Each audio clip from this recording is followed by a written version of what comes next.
Çox eşidirik ki, sünnə yaxud sünnə ilə getmək, sünnəyə əməl etmək deyilir. Ümumiyyətlə, sünnə nə deməkdir? Bir də sünni və sələflik məfhumu var. Bunların arasında nə kimi fərqlər var? Sünnəyə əməl etmək dedikdə nə nəzərdə tutulur? Bu da olduqca gözəl suallardan biridir. Sünnə var bu sözün lüğəvi mənası, bir də var nədir? İstilahi mənası, şəri mənası. Sünnə öz-özlüyündə yol deməkdir. Yol getmək, mənhəc, bu kimi tərcümələrlə tərcümə etmək olar.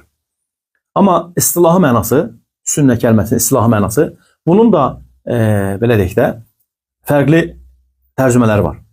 Misal üçün deyək ki, mühəddislər, hədis alimləri fərqli bir tərif veriblər.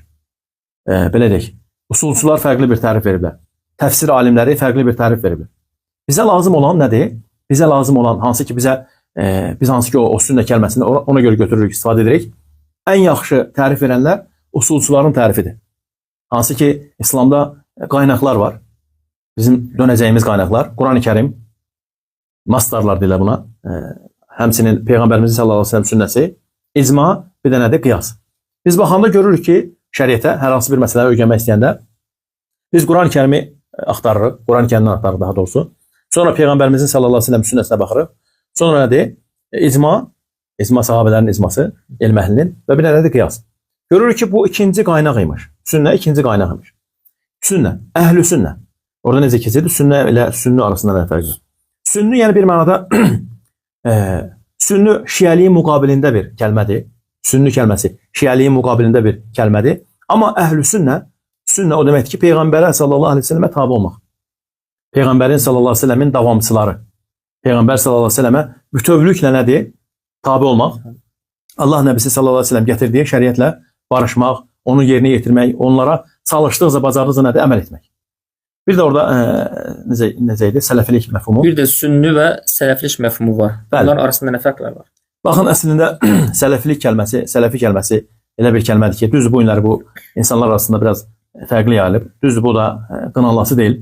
Yəni şəriyi elmi şəkildə maarifləndirmə olmadığı üçün ona görə bu məsələni insanlar biraz başqa cür anlayıblar. Bunun da belə deyək, lüğətdə və istilahda mənaları var. Sələf sözü əslində lüğətə baxanda görürük ki, keçmiş nəsillərə deyilir. Keçmiş nəsillərə deyilir.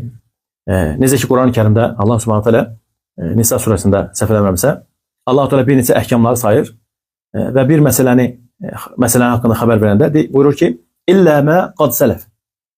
Keçmişdə olanlar istisnadır. Bir məsələ haqqında xəbər verir, bir əhkam haqqında. Sonra buyurur ki, Subhanahu taala ayətin sonunda illə mə qad sələf. Nə deməkdir? Keçmişdə olanlar istisnadır. Sələf kəlməsi keçmiş deməkdir lüğətdə. İstilahda nədir? İstilahda o deməkdir ki, necə ki Peyğəmbərimiz sallallahu əleyhi və səlləm qızı Fatimə radiyallahu anhə buyurur ki, mən sənin üçün ən gözəl sələfəm. Yəni bir mənada mən sənin üçün ən gözəl örnəkəm. Ən gözəl örnəkəm. Sələf kəlməsi, sələfilik, necə ki Peyğəmbərə sallallahu əleyhi və səlləmə bu nisbət olunur. Nə barədə? Kimlər tərəfindən? Sahabələr üçün ən gözəl sələf kim idi? Peyğəmbərimiz sallallahu əleyhi və səlləm. Yəni bir mənada ən gözəl örnək.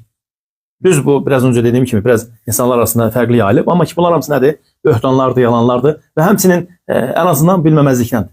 Yəni insanların şərii elmi olmadığından dolayı bu kəlmələr borcuna istifadə edilir. Amma doğrudan da baxanda ki sələfilik nə deməkdir? Sələfilik o deməkdir ki, Allah nəbisi sallallahu əleyhi və səlləmə tabe olmaq.